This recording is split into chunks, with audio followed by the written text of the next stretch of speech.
Seventh Horcrux by Emerald Ashes. Chapter 20, Epilogue, 13 years later.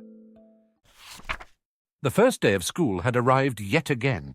The students were unusually awake this year, buzzing about the previous night's sorting and constructing all sorts of wild tales. After all, it had been 13 years since anyone had been placed in Slytherin. As I passed the green-clothed table, I nodded to the solitary figure picking at her toast and received a weak grin in return. This set off a new round of whispering. Sirius Black gave a large wave and beckoned for me to sit beside him at the staff table. I'm not certain why we kept him on as the Muggle Studies professor after the war. I don't think he's ever met a Muggle that he wasn't murdering. People said that Black was a spy for Dumbledore, but I'm not so sure about that. It seems like the old man had an awful lot of spies. Sirius, Severus, Hagrid. I'm pretty sure Lucius Malfoy wasn't a spy for Dumbledore, but he got off too. I avoided Sirius's gaze, still uneasy about his wild and unpredictable temperament, and he moved on to a closer target, Headmaster Snape. I, instead, took a seat between Minerva McGonagall and Ginevra, our history of magic professor. The Weasley took the post after Binns passed on 12 years ago. It was completely unexpected, and after so many years of his abysmal teaching, no one was really qualified for the job. Luckily, Ginevra had lesson plans and everything. Many assume that Binns's unfinished business had something to do with Voldemort's demise. That seemed strange to me, since he was teaching for generations before I came along. Maybe he just longed to see one last war. In all likelihood, he wanted something inane that no one else would have noticed. Ginevra held up the prophet, exclaiming, "Hermione won!" Of course she did. Hermione would never let anything get in the way of her ruthless ambition. Hermione, upon graduation, returned to the Department of Mysteries. After our adventures, however, she began to find the work unfulfilling and returned to her childhood dream of becoming the Dark Lady of Wizarding Britain. Her husband Ron became a werewolf rights activist. Of course, there was a terrible scandal a few years ago when it turned out that he wasn't actually a werewolf and had been lying to us all. I, for one, was shocked. Ginevra leaned over to straighten my tie and remarked, "Looks like Neville got engaged to another princess." "Ah, yes, my apprentice, a man lauded as the next Gilderoy Lockhart." I tapped my wand against my chin. "Is he still fighting Dark Lords in Albania?" Ginevra shrugged. "Hard to say. It's a Skeeter article, and Neville refuses to comment, aside from mentioning that you were his teacher, of course." "Of course." At a table below, a young Gryffindor disappeared behind the latest edition of the Quibbler, and I reminisced about Luna, who set off in search of Atlantis some years ago, never to be seen again. Some say that she found the lost city. I prefer to believe that she's dead, because that excuses her for never writing. As for me, well, everyone always knew where I would end up. The first years peered around my classroom, which was decorated with souvenirs from my various victories, my Order of Merlin, a drowsing Nagini, and a phoenix tensed for attack. As minutes slowly passed by, they grew increasingly anxious. The Finch-Fleckley girl, idly tugging at her braided hair, remarked, "We should just leave." "We can't do that," Adrian Pusey Jr. protested. She sniffed disdainfully, adjusting her glasses. "If he can't be bothered to show up, then why should we? He's probably just running late. If we run off, then we'll lose a ton of points." "Rose isn't here," Zabini said. "Do you think she knows something we don't?" The newest Malfoy clone yawned, reluctantly lifting his head from the table. "She's sick." "Really? I've heard she's too afraid to show her face after last night," Finch-Fleckley purred. Malfoy glared. "She is sick. I bet she's crying her eyes out right now. I certainly would be if I were her." The blonde leapt to his feet, wand in hand. "Shut up, Finch." She drew her own wand. "Finch, is that really the best you can do? Sorry, I couldn't think of anything stupider than your name." The few giggling students were silenced by Finch-Fleckley's glare. "Listen here, you simpering Slytherin wannabe." Her wand began to glow with a spell, so I axioed it along with the Malfoy's holy one. The students watched, awed by my sudden appearance. "Professor?" Finch-Fleckley said. "I didn't see you there." "Of course not. I was invisible. I'm always invisible, and watching you." The students simultaneously shuddered. I sighed. "I'm very disappointed in you both for fighting like this," Malfoy said. "But, Professor Potter, 30 points from Gryffindor for this outrageous spectacle, I finished. The two traded a confused look, earlier enmity forgotten. The girl said, "We're Hufflepuffs." I raised a finger to my lips. "Shh! Nobody needs to know that." "This is the Hufflepuff class," Pusey said. I raised an eyebrow. "The Hufflepuff and Slytherin class." "Well, yeah, but Rose is out," one of the Muggle-borns said. "She's sick," Malfoy added. I gestured towards the right half of the classroom. "Take a seat." "Do we have to sit on the Hufflepuff side, sir?" Pusey asked as they squeezed onto the benches. I frowned, surveying the class. Hufflepuff had benefited from Slytherin's fall, swelling to 1.5 times its original size and becoming the largest Hogwarts house. In a few years they might even have a chance at the cup. "I suppose not," I said. "I must warn you, however, that travelling to the Slytherin side may be considered traitorous to your house. Who's first?" Zabini moved reluctantly, yet soon the group was equally split. In fairness, it was very crowded. "That was a clever idea, Mr. Pusey. 50 points to Ravenclaw. While my system isn't perfect, it's still fairer than what Snape used to do." Fawkes landed on my shoulder as I said, "I have yet to formally welcome you all to Defence Against the Dark Arts with Professor Potter. Some of you may know me as Harry Potter, the man who defeated the Dark Lord Voldemort. If you do not know me, I'm Harry Potter. I defeated Voldemort." There were a few appreciative murmurs, although not nearly as many as I had once received. Time, it seemed, had dulled the grandeur of my achievements. These children had only known peace. I continued. "Now on to our lesson. The basilisk has gone mad, attacking everyone regardless of blood status. Merely to gaze into its eyes means immediate death. Zabini, what do you do?" Zabini's black eyes widened in panic. What? I paused. The correct answer was to use a mirror to petrify yourself. Though this does nothing to defeat the basilisk, that's already a lost cause, and at least you're safe. Perhaps that was too advanced for our first class. Turning to Pusey, I said, "The merpeople drag you into the lake?" Pusey wrinkled his brow in a very Weasley fashion. "Merpeople very rarely venture towards the surface. Why would they attack someone on land?" I waved his concerns aside. "They want some sort of inexplicable vengeance. You try to ask them about it, but water floods your mouth before you can say a word. The last of your air is gone." Finch Fleckley regarded me coldly from behind her glasses. "This is stupid. None of this will ever happen." "You want something more mundane? Fine," I snapped. "You, Finch Fleckley, fall from the moving staircase. You have the next 3 seconds before your neck snaps on the stone below." The girl gaped. "That actually happened?" "The last incident was in May. Mr. Abbott saved himself, but you just used your 3 seconds to ask a question. Does anyone else know what to do?" A timid redhead raised her hand. "The levitation charm, maybe." "Very good, Miss—" "Puttock, sir," she whispered. I nodded. "Do any of you know how to perform the levitation charm?" Puttock's hand darted downwards, and only a few other students rose theirs. I said, "Then I suppose we'll have to learn it, won't we?" The Hufflepuffs nodded, some more eagerly than others. I shall spend the rest of eternity as the Defence Against the Dark Arts professor at Hogwarts. Of course, I would have to explain my immortality to avoid the inevitable rumours.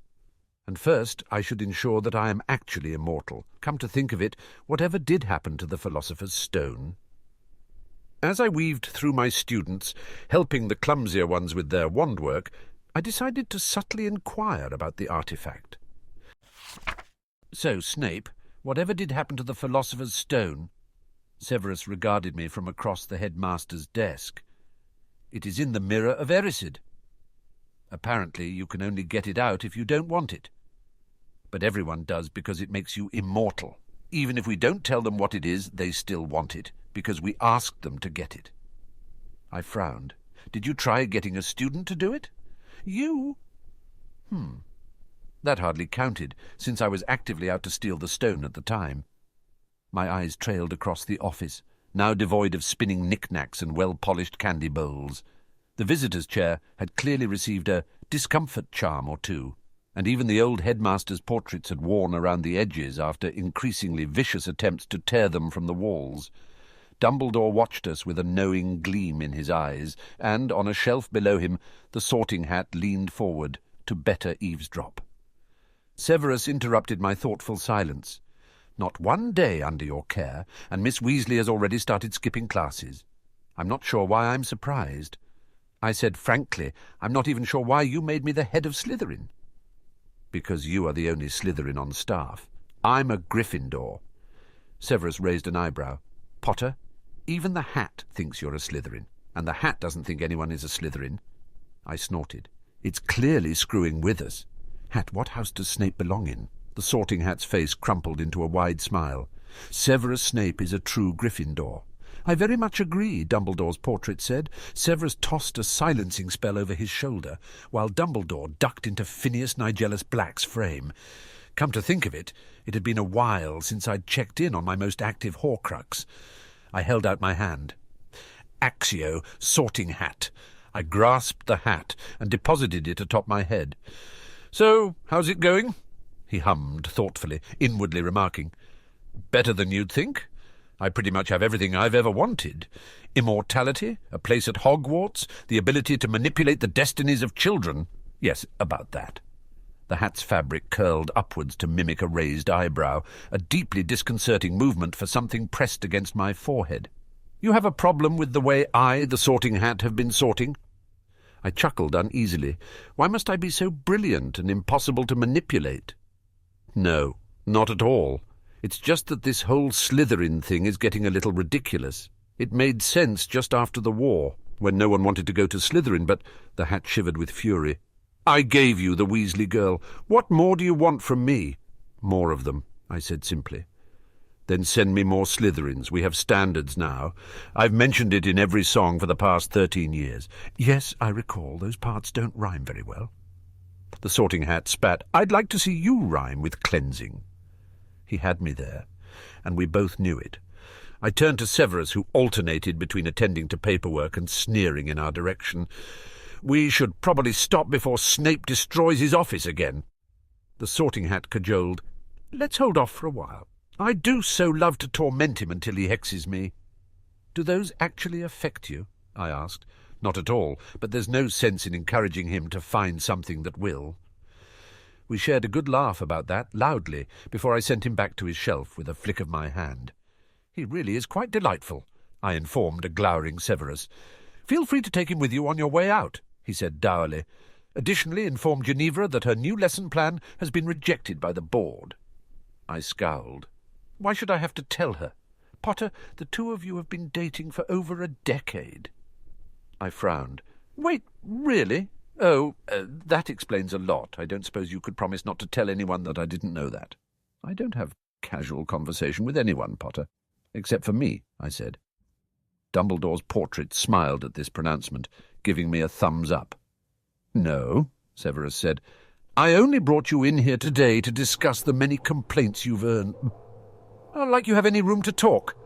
You got a dozen complaints a week when you were a professor, and those were just mine," I said, save for a twitch of the eye. Severus ignored me. "At which point you started shouting about the Philosopher's Stone." The fireplace flared up, and Fawkes beat his wings at it to establish dominance.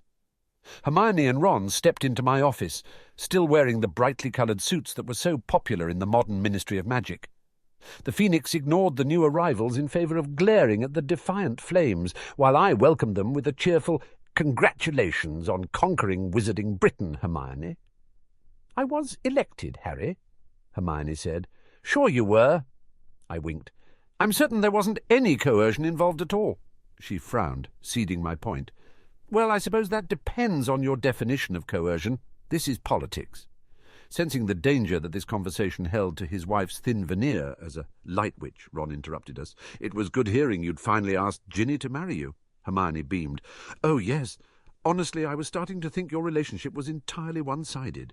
Ron slung an arm around Hermione's shoulder. "But I told her, Hermione, even Harry isn't that dense. Don't go putting your nose in it." "Yes, of course, I'm terribly grateful," I said hurriedly. "I'll admit that I was surprised to see you two for this parent-teacher conference. I don't think we've ever had one of these that wasn't a front for a Death Eater attack." As an afterthought, I checked their identities with a covert spell. Hermione raised her chin haughtily, declaring, "Well, we could hardly send Rose off to school without checking up on her, particularly given the circumstances. Besides, You're our friend, so it's not all that bad, Ron said. I wouldn't have gone back to Snape's office for anything. Hermione elbowed his side, sent him a dark glare, then turned back to me with a deceptively innocent smile. I led the couple to my desk, gesturing for them to sit in the child-sized chairs. At Hermione's unamused look, I transfigured one of them into a throne more befitting her current status. I imagine it's quite difficult to let go of your power, even for such a short visit, I commiserated. After all, a lack of supervision had been the death of many a Dark Lord and Lady's once successful campaigns. Oh, no, Hermione said. It's more difficult getting time off for Ron than me. Ron grinned. Can't get away during the full moon. You know how it is, mate. Hermione continued. My secretary is perfectly capable of handling things for a few hours. Ah, yes, how is Malfoy? I inquired. Still a bit upset that his son is a Hufflepuff, she admitted. But I think he's taken some comfort in the fact that he's one of the Slytherin Hufflepuffs. At least Scorpius gets to be the minion of a real Slytherin, I said. About that, Hermione bit down on her lip but released it a moment later, likely Malfoy's influence. I know a decent amount about Rose's life, of course. She sends plenty of letters, but I'm just not entirely sure. I don't suppose you could tell me? How's she doing? Ron interrupted. Hermione laughed softly, gesturing for me to answer his question. Perfectly fine, under the circumstances, I said. She's been gaining influence, asserting her power, preparing her lair. Lair? Hermione said weakly. The couple seemed rather pale, though that was likely because I had chosen a gloomy, prophecy-lighted ambience over windows. The Slytherin dorms! It's built to house hundreds! She's already setting traps! Ron winced. And we're in negotiations for a possible sleepover, I finished. Hermione smiled. Well, that sounds nice. It would be good to get her around other children outside of classes, especially when she lacks the innate bonding of the house system. Ron leaned back in his tiny chair, forehead wrinkled and Weasley eyes squinted. What do you do when she gets in trouble? Why would she possibly be getting in trouble? Hermione said sharply. He shrugged. Don't know. Just wondering. I mean, there's not much use taking points since she's the only Slytherin and all. Rose actually does have a fairly decent chance at the cup, I said. Hermione blinked. I'm sorry. It turns out that most students end up with a negative number of points, but are dragged up by the outliers. Rose is one of the outliers without the dead weight. But she's still only one student, Hermione said. I smirked. Also, Snape still favours Slytherin. Course he does, Ron muttered darkly. For the moment she's coping well, I continued. My main concern is next year, when she'll have to be the Slytherin Quidditch team. Then, as the leaving feast is just about to begin, I will give you exactly as many points as you need to win, I finished as we crept, invisibly, around McGonagall's chessboard. The pieces knew that we were there, but they lacked the intelligence to find us. Rose shook her head. I don't want that. Everyone will hate me. I sighed. What do you want, then? Rose looked up at me, her eyes shining. I want to find the room that gives you everything you want. The Room of Requirement had long since joined Hogwarts's many legends. That can be arranged. With a flame-freezing charm, we passed into the final room of Dumbledore's maze. I gestured towards the mirror. Rose straightened her back as she approached it, yet her composure fell when she saw her reflection. I'm with some of the Hufflepuffs at the Slytherin table. We're laughing and talking, and we're all wearing green. Weasley, focus, I snapped. She shook her head, forcibly jarring herself from the enchantment. With renewed determination, Rose set about trying to steal the Philosopher's Stone, as I did at her age. I checked the time. 9:06 a.m. While waiting, I created a throne out of McGonagall's chess pieces. There was still a bit of life to them, but the twitching of spears and swords kept me from becoming too bored. Tempus. 9:45 a.m. Rose had begun threatening the mirror in increasingly creative ways. While I suspected her mother would disapprove of such blatant tactics, she would no doubt applaud her vocabulary. Tempus. 11:12 a.m. I finished the last of my grading, tucking the papers into a corner where they would hopefully be safe from Rose's barrage of hexes. Tempus! 1 p.m. Dobby, I called, get us lunch. He fetched us the Malfoys' latest cuisine and served it on their silver, occasionally impaling himself on my throne. Tempus? 3:18 p.m. "I give up!" Rose yelled, still glaring at the mirror. She had, I thought fondly, found her first nemesis. "I suppose we could take a short break," I said.